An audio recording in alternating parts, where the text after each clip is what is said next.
Hey everyone, welcome to my channel.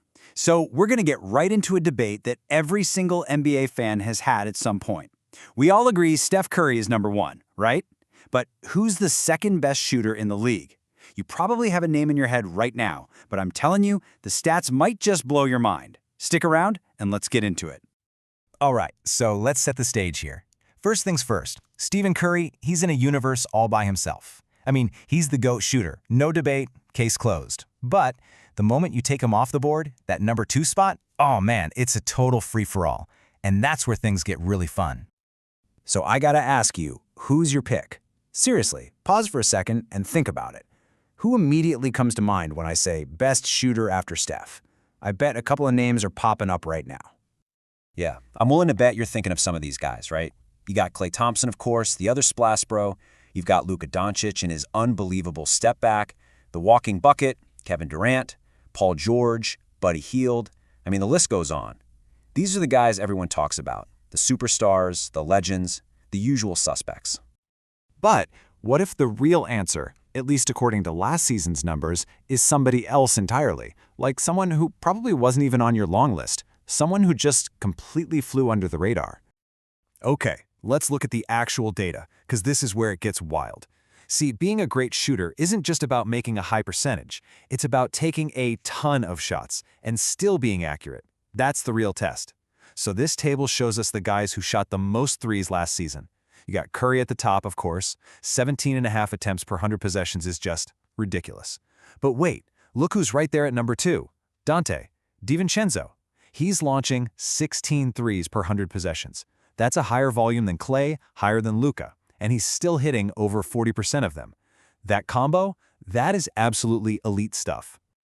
So let's just break that down one more time, because it's kind of crazy.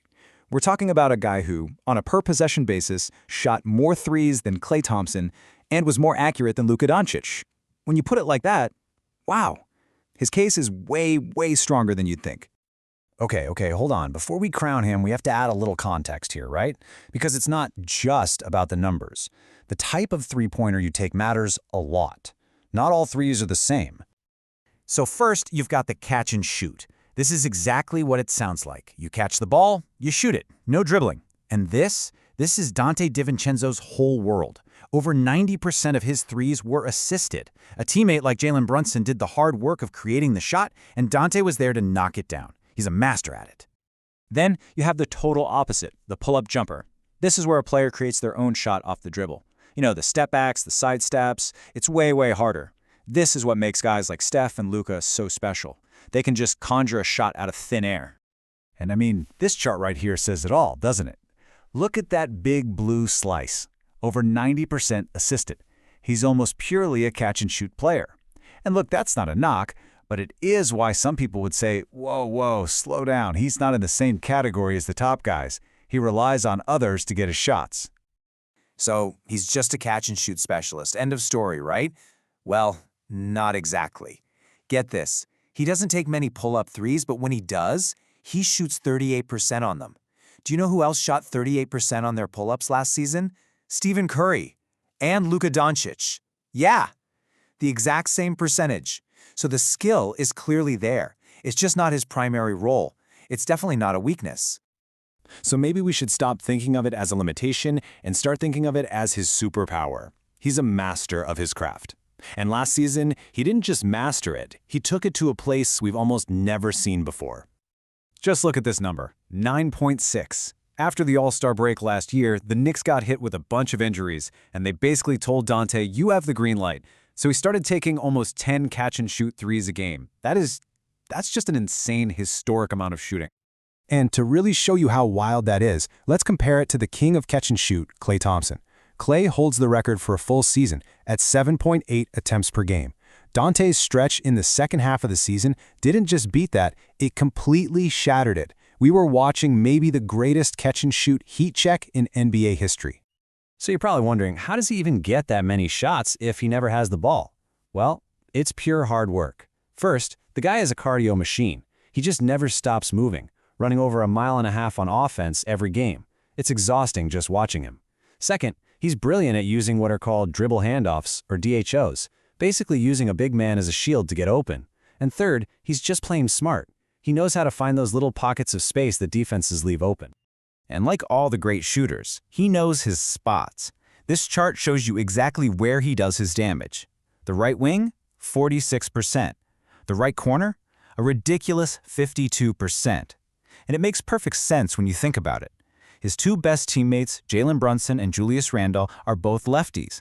They love to drive to the left, which collapses the defense and leaves Donte wide open in his favorite spots on the right side. It's just perfect team chemistry. All right, so the guy is an elite shooter. He had a historic run. But there's another layer to this story that makes it even better. And that's how much he was getting paid to do all this. $11.7 million. That was his salary. Let me put that in perspective for you.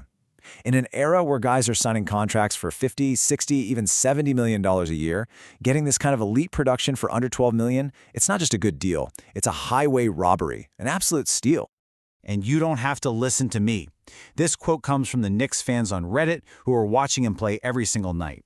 They said it perfectly. He quickly showed that he was worth far more than that. They knew. They saw from day one what a bargain they got. So, it's no surprise that his overall season grade was a solid A. I mean, think about it. He played in almost every single game. He broke the Knicks' franchise record for threes in a season, and he stepped up as a key offensive weapon when they needed him most. All for that price? Yeah, that's an A, easy. All of this leads to a huge, fascinating question. Not just for his team, the Knicks, but really for the whole league. What is a guy like this actually worth now? So there's talk that with some roster changes, he might actually move to the bench and become a sixth man. But that's a really tough decision. You'd lose his incredible shooting and spacing from the starting lineup.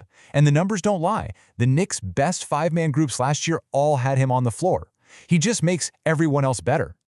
And that's the million-dollar question, or maybe the $50 million question. In a league that's all about superstars, what is a guy worth who is just absolutely world-class elite at one super important skill? Is a specialist shooter like this worth $20 million a year? $30 million? It's a question every GM in the league is wrestling with. So, what do you think? After seeing all this, is Donte DiVincenzo in the conversation for the second-best shooter in the league? Or do you value the guys who create their own shot more? I really want to know what you guys think, so drop your opinion down in the comments below. And hey, if you had fun diving into the numbers with me, do me a huge favor and hit that like button and subscribe to my channel. Thanks so much for watching.